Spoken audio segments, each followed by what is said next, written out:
L'extraction de l'ardoise fait partie intégrante du patrimoine de la vallée de la Semois.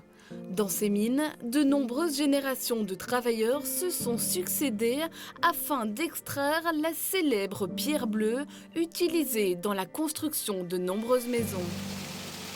Elle fait partie des pierres de schiste et on n'extrayait que l'ardoise qui était compatible avec la couverture des toits. Donc tout ce qui n'était pas ardoise était considéré comme déchet. Donc on va dire 85% étaient des déchets. Fermée en 1947, la mine a aujourd'hui été transformée en un musée, véritable témoin de l'industrie locale à l'époque. Maintenant, c'était des gars qui étaient relativement courageux parce que les porteurs portaient jusqu'à des pierres de 120, ils avaient des assurances jusqu'à 250 kg.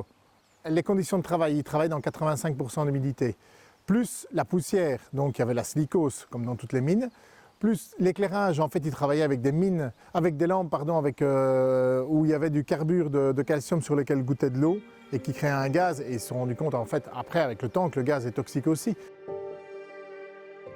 La visite de la mine dure une petite heure et permet aux visiteurs d'explorer des centaines de mètres de galeries sous la roche.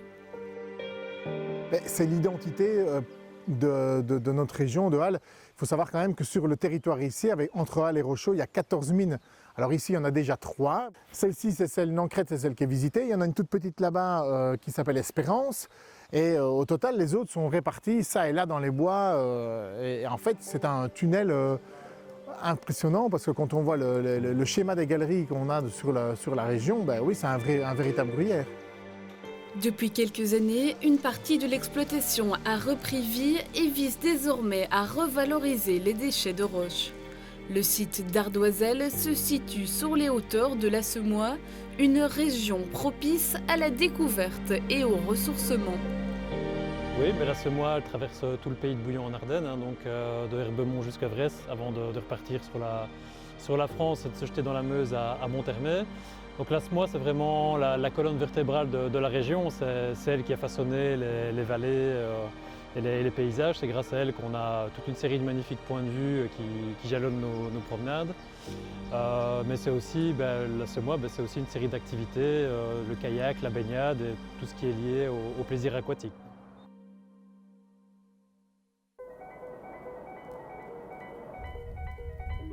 Découvrir. Se découvrir. Destination Wallonie. Tout pour s'évader. Faites le plein d'idées sur visitewallonia.be.